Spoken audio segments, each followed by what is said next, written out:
Assalamualaikum warahmatullahi wabarakatuh.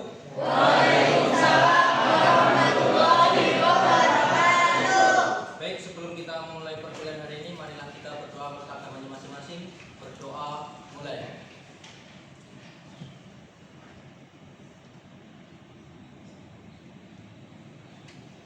Berdoa selesai. Selamat siang. Baik, kemarin kita sudah pelajari terkait pengertian pengantar hukum Indonesia dan tata hukum Indonesia. Hari ini kita akan pelajari terkait tujuan hukum dan sumber-sumber hukum. Ya. Dimana kemarin kita juga sudah mempelajari beberapa istilah hukum, ius constitutum, ius constituendum, bentuk hukum dan lain sebagainya. Hari ini kita akan memulai dari tujuan hukum. Sebelum kita memulai dalam mengartikan apa saja tujuan hukum, maka kita perlu mendefinisikan hukum itu sendiri. Definisi hukum menurut Hugo de Groot, di mana hukum adalah peraturan tentang perbuatan sebuah moral yang menjamin nilai-nilai sebuah keadilan. Ya.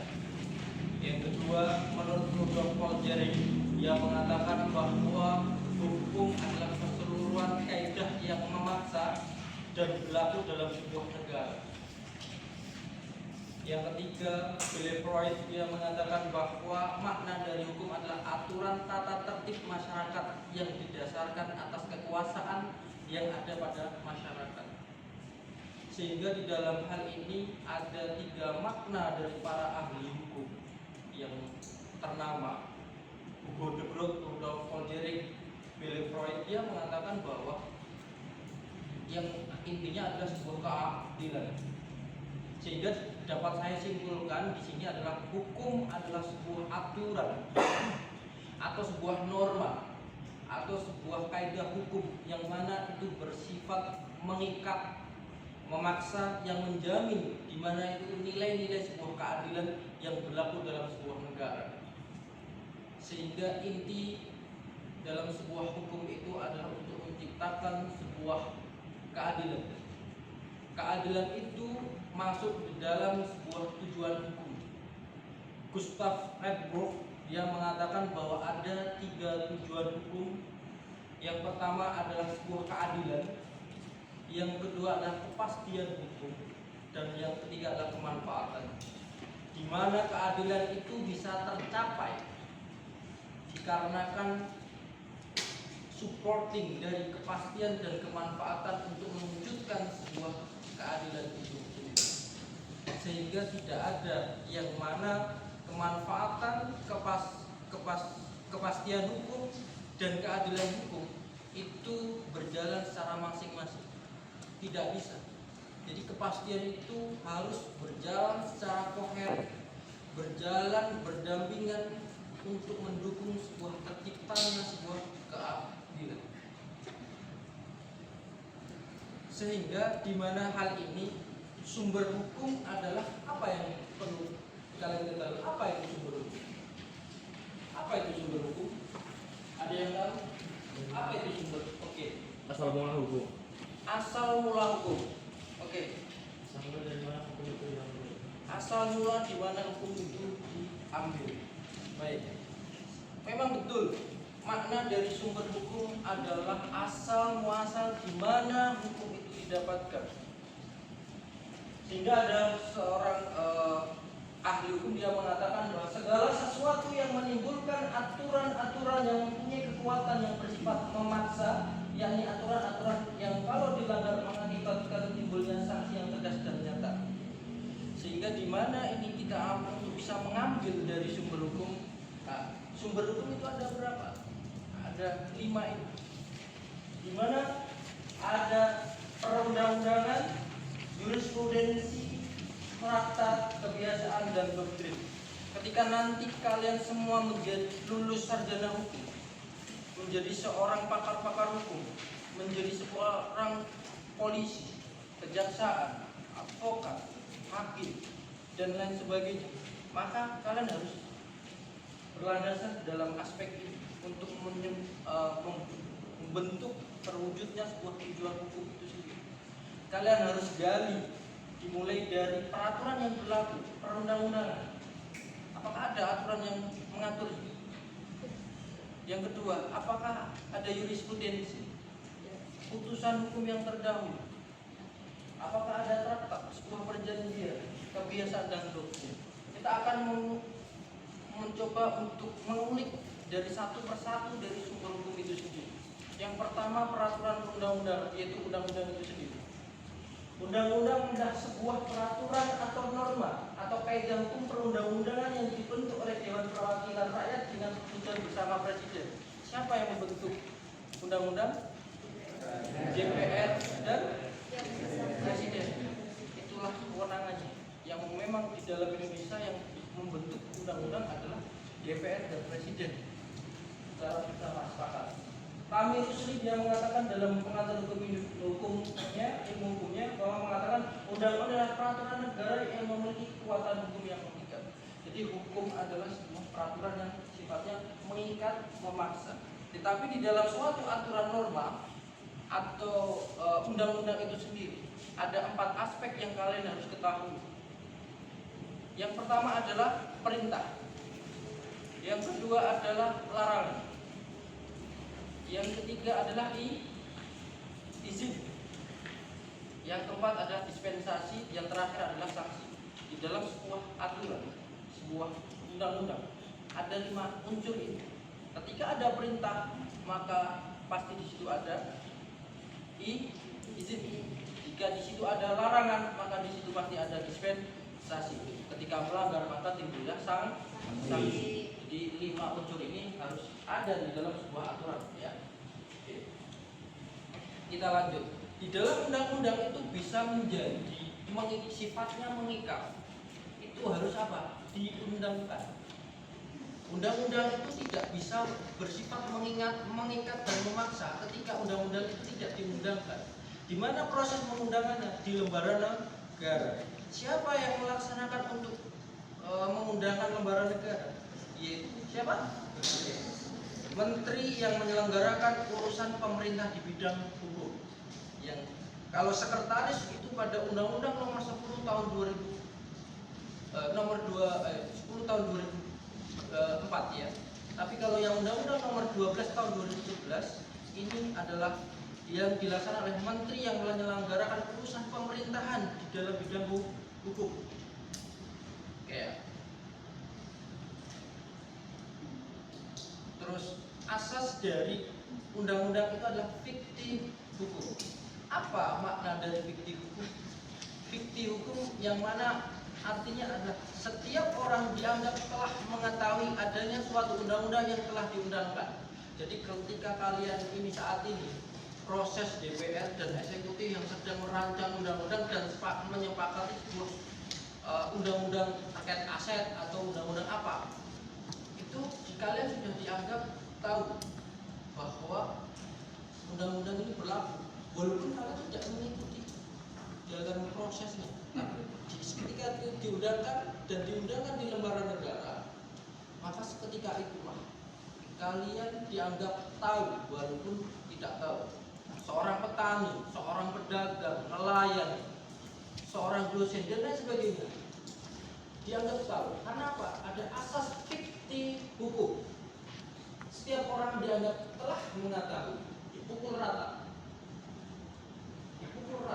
Ya. Bagaimana proses untuk membuat nomor di dalam undang-undang? Jadi prosesnya dimulai dari angka 1 dalam setiap tahunnya. Ketika kemarin tahun 2024 ya, tahun 2004 itu di angka terakhir dalam penomoran itu 75. Maka di tahun 2025 bulan Januari tanggal 1 mulai menjadi angka 1 kembali. Ketika di tahun 2026 mulai lagi tanggal 1. Jadi setiap tahun akan mulai dari angka 1. Terus bagaimana proses berlakunya undang-undang itu? Undang-undang itu berlaku mulai itu mempunyai kekuatan hukum mengikat pada tanggal apa? Pada saat diundangkan. Undang-undang itu diketok dan disetujui oleh DPR dan eksekutif, tetap disetujui dan terus diundangkan dalam sebuah lembaran negara, ya, undang-undang itu langsung otomatis berlaku kecuali ditentukan lain di dalam peraturan perundang-undangan yang bersangkutan, ya, kecuali ditentukan lain dalam undang-undang itu sendiri.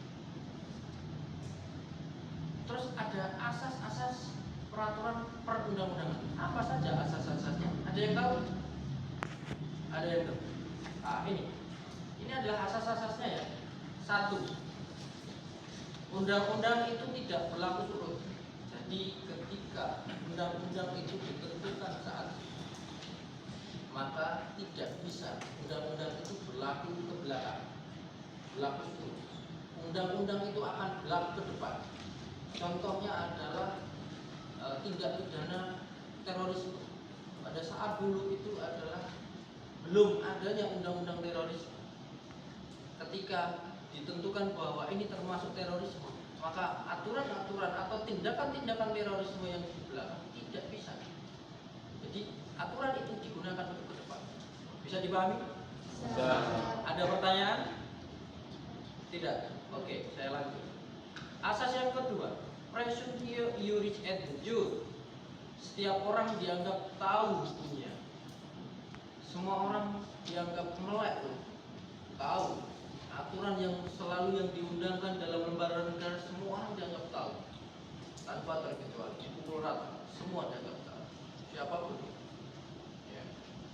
Undang-undang yang lebih tinggi menyampingkan undang-undang yang lebih rendah, lex superior derajat legi inferior, di mana undang-undang yang lebih tinggi menyampingkan undang-undang yang lebih rendah. Jadi tingkatan hierarki peraturan perundang-undangan kan kita sudah bahas kemarin di dalam Undang-Undang Nomor 12 Tahun 2011. Ada apa saja kemarin? 1. Undang-Undang Dasar. 2. TAP MPR. 2. 3. Undang-Undang atau Perpu. 4. Peraturan pemerintah. 5. Peraturan Presiden. 6. Oke, 7. Oke. Itulah hierarki peraturan perundang-undang yang dimana itu dituangkan dalam pasal 7 Undang-Undang Nomor 12 Tahun 2011. Kalian bisa gali lebih dalam, ya. Undang-undang baru menyampingkan undang-undang yang lama. Lex posterior derajat legi priori. Undang-undang yang bersifat khusus menyampingkan undang-undang yang bersifat umum. Lex spesialis derajat legi general. Apa sih yang khusus ke umum? Contohnya, ada yang tahu? Tindak pidana korupsi itu khusus, ya. Yang umumnya apa? KUHP. Itu undang-undang yang umum dan khusus. Mana yang diberlakukan, ya? Tidak pidana korupsi yang digunakan lebih khusus. Karena ada asas ini, lex spesialis derajat legi general. Terus yang terakhir adalah ius contra actus. Setiap peraturan perundang-undangan harus diganti dengan setara. Undang-undang ya diganti dengan undang-undang. Undang-undang tidak bisa diganti dengan perpu. Atau undang-undang diganti dengan perpu. Undang-undang diganti dengan undang-undang. Karena kedudukannya harus setara. Kita sumber hukum yang kedua, jurisprudensi. Tadi saya sudah spill bahwa jurisprudensi adalah sebuah keputusan hakim yang terdahulu yang diikuti oleh hakim yang dijadikan dasar keputusan hakim lain mengenai kasus yang sama. Jadi hakim itu ketika memutuskan suatu perkara harus minimal perkaranya harus mirip atau sama, minimal mirip, tidak harus sama, minimal mirip untuk memutuskan perkara ini, untuk mewujudkan sebuah keadilan.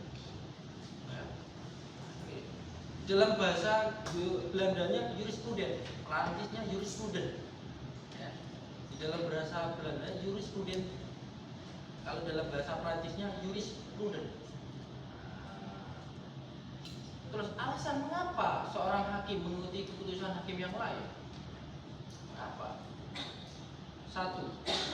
Karena secara tingkatan, ya, seorang hakim akan mengikuti keputusan hakim yang lain mempunyai kedudukan yang sangat lebih tinggi, ya, Mahkamah Agung atas pengadilan gunakan untuk acuan di dalam negara-negara konsep negara hukum yang menganut jurisprudensi apa? Rule of law. Kalau Restat, undang-undang. Kalau Restat itu yang digagas oleh Frederick Julius Stahl, bahwa konsep negara hukum yang pertama adalah aturan perundang-undangan yang sifatnya tertulis. Yang kedua adalah hak asasi manusia. Yang ketiga adalah peradilan administrasi pemerintah.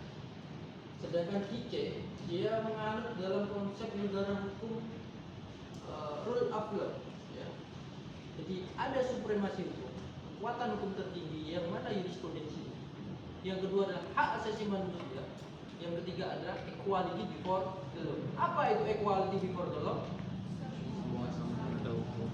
Semua sama, ya, tidak ada perbedaan, tidak ada beda-beda.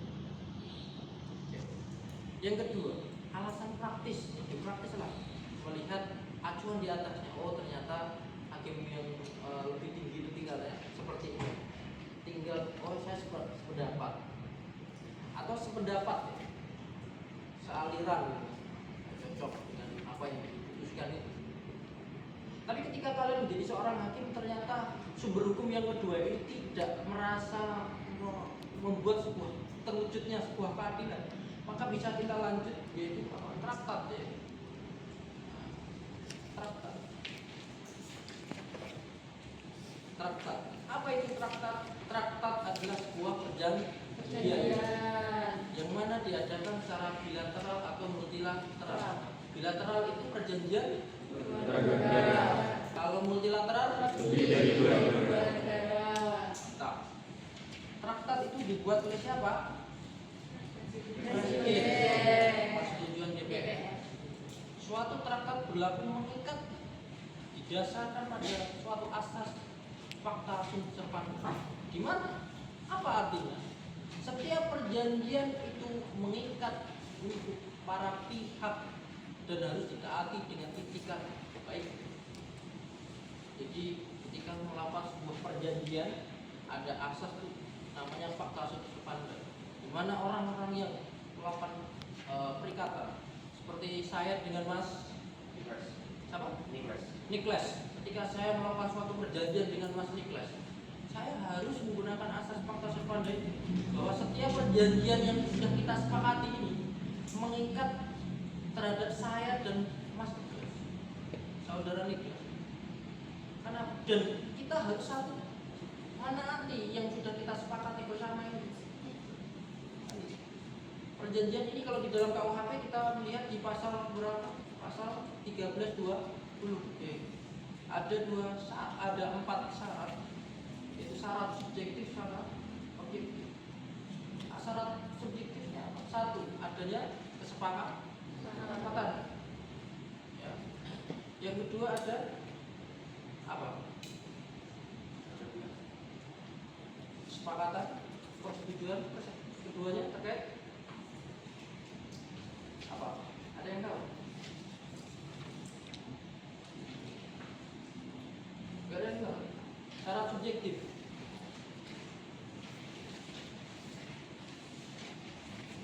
Ada yang tahu? Terus yang ketiga apa? Objektif. Sesuatu yang halal. Ya. Yang keempat, suatu hal tertentu, adanya perjanjian. Jadi syarat subjektif, syarat objektif ini, ya, harus ada di dalam sebuah perjanjian. Syarat subjektif ini adalah dapat dibatalkan, sedangkan syarat objektif ini batal demi hukum. Apa makna dari dapat dibatalkan dan batal demi hukum? Ketika dapat dibatalkan berarti suatu terjadi suatu kesalahan sehingga bisa diproses itu, proses selanjutnya. Tapi kalau batal demi hukum berarti tidak ada yang namanya perjanjian sama sekali, sehingga batal demi itu, nggak dianggap tidak ada suatu perjanjian karena sesuatu hal tertentu dan itu sifatnya halal ya. Ketika itu haram kan nggak bisa batal. Oke, kita lanjut. Sumber hukum yang selanjutnya yaitu kebiasaan. Kebiasaan dengan adat itu berbeda atau tidak? Kebiasaan dan adat itu berbeda. Kebiasaan itu adalah perbuatan manusia yang tetap dilakukan berulang-ulang dalam hal yang sama, atau terbentuklah suatu peraturan hukum yang tidak tertulis yang disebut hukum kebiasaan, atau tata cara hidup. Ya, kebiasaan itu kalau menurut pandangan saya adalah tata cara hidup masyarakat yang dilakukan secara berulang-ulang dan memiliki unsur pengakuan psikologis bahwa tindakan tersebut adalah keharusan tetapi belum tentu mengikat secara hukum dengan sanksi keras seperti hukum adat. Sehingga hukum adat dengan kebiasaan itu berbeda. Kebiasaan sama yang diulang-ulang, tapi sanksinya jelas ada, dan adat itu setiap daerah berbeda.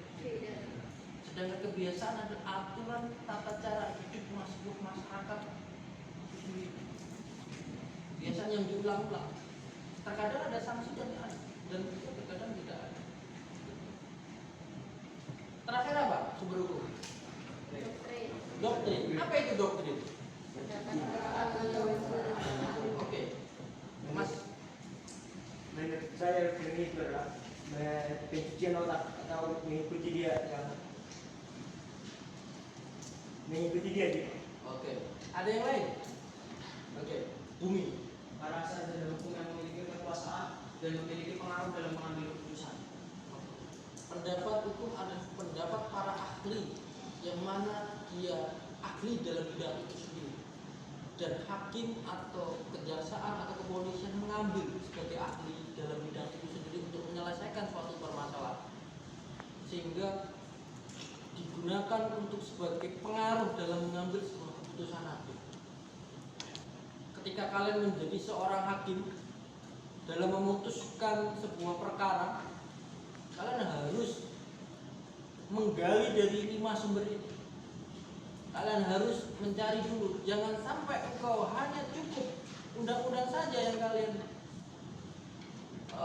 gunakan. Kalau kalian menggunakan undang-undang saja berarti kalian sama saja sebagai corong undang-undang, hanya menyampaikan atau mentafsirkan undang-undang saja. Hanya apa yang dikatakan oleh undang-undang kamu lakukan, kamu gunakan, kamu terapkan. Kamu menyampingkan 4 sumber hukum ini sendiri. Sehingga ketika kau menjadi seorang hakim, maka galilah 5 sumber hukum ini. Mulai dari peraturan perundang-undangannya.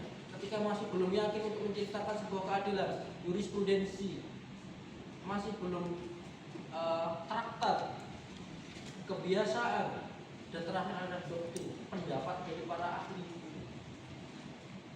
sehingga menjadi sumber hukum formil, doktrin yang menjelma menjadi sebuah putusan hakim.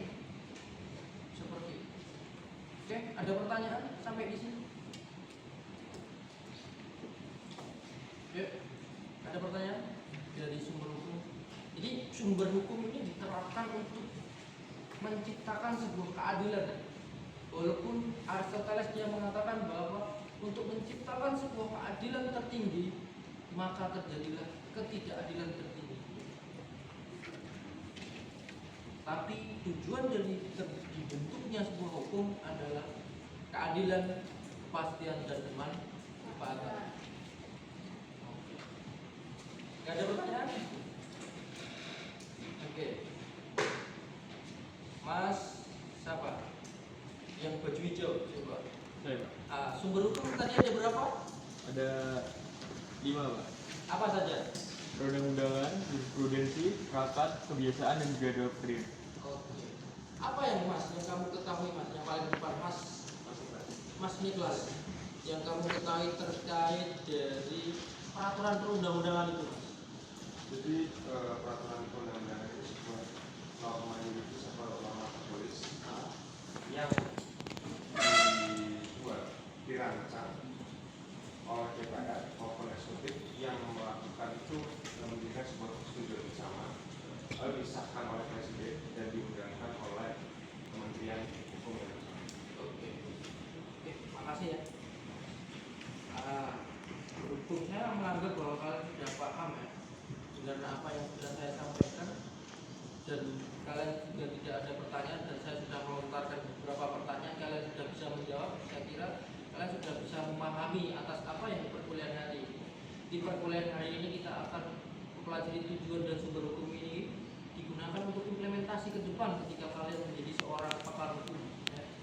Gunakan betul sumber-sumber hukum ini, gali untuk menciptakan sebuah keadilan, keputusan yang adil. Karena sifat dari tujuan hukum adalah menciptakan sebuah keadilan, kepastian dan kemanfaatan untuk mendorong sebuah tujuan hukum itu, yaitu keadilan. Oke ya, besok minggu depan ini ada tugas, buatlah peta konsep ya terkait tujuan dan sumber-sumber hukum, dikumpulkan di minggu depan ya.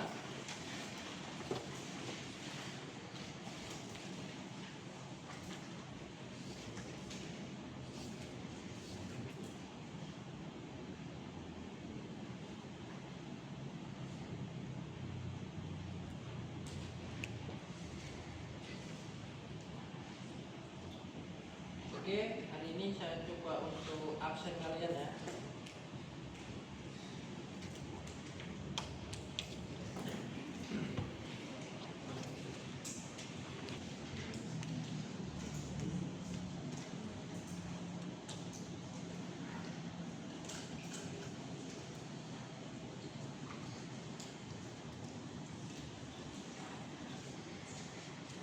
Oke, saya absen.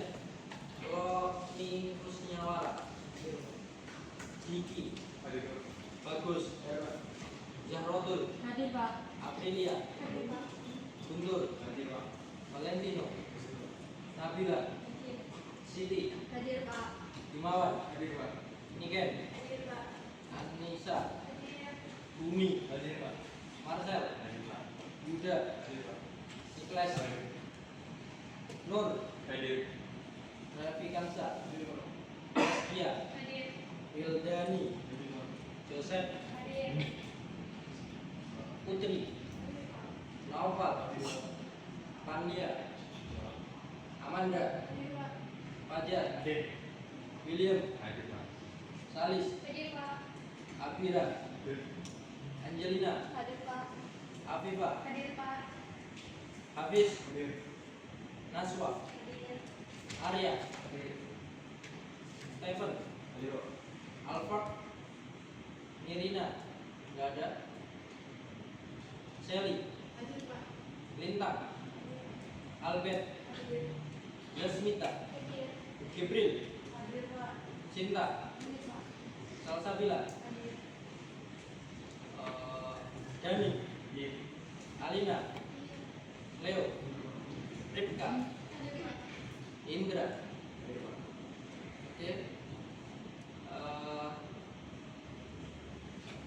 Ada pertanyaan? Semoga bermanfaat di perkuliahan hari ini ya. Kerjakan tugas yang sudah tadi saya sampaikan dan semoga bermanfaat materi hari ini. Bila taufik wal hidayah. Wassalamualaikum warahmatullahi wabarakatuh. Waalaikumsalam.